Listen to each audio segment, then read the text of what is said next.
So my name is Alex Blackman. I'm a volunteer from the Zoological Society of London. I work as a conservation biologist here on the Mountain Chicken Frog Project. My name is Marshall Sultan, the amphibian technician within the Forestry, Wildlife and Parks Division. We have a captive facility where we have frogs in captivity. It's a biosecure facility where we hope to breed frogs in the future. Now, my daily routine at the facility is actually to make sure the frogs are healthy and in the future to breed them. We also have live cricket that we culture. So cricket that we go out in the wild and catch, and we culture them. As well, we have cockroaches, not the house roach, that's special forest roach we culture, and those actually make up the diet of the frogs. So basically we culture the live colony of feeds and we make sure the frogs are healthy and in the future breed them.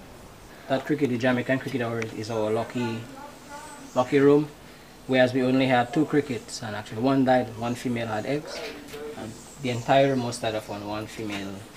Just had some eggs. Bin just with some soil, and these are forest cockroach. So they're a big, a large size roach, as you can see. So completely different to the house roach.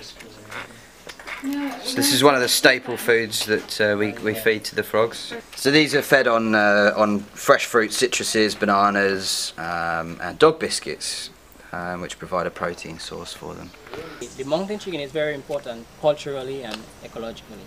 When you start off with the cultural importance, as persons may know, it is installed on prestige departments on the country, or on the island I should say.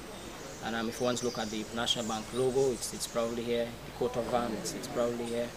The Dominica State College as well, it's proudly on their logo. So it has a lot of meaning to those institutions. As well, culturally, in terms of folk songs, we also know it used to be the national dish as well, and those are more or less cultural importance of the frog. It's thought that the mountain chicken can eat up to 100 insects every week. So if you imagine that there used to be a population of, say, 10,000 frogs on the island, that's 100 million insects being eaten every week by these frogs. So if you take those frogs, take those animals out of the ecosystem, you know the numbers have dropped so drastically, and we're talking about a 95% drop in numbers at least.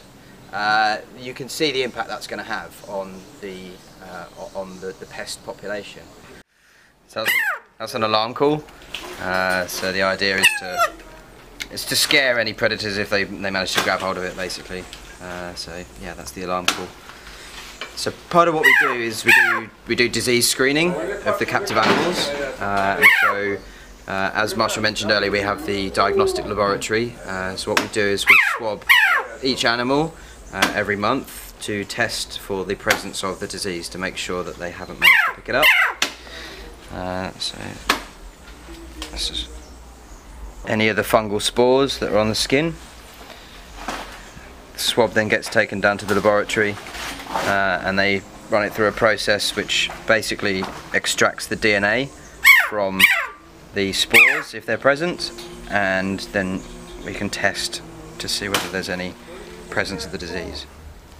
So we do 2 on each animal. Hey, calm down.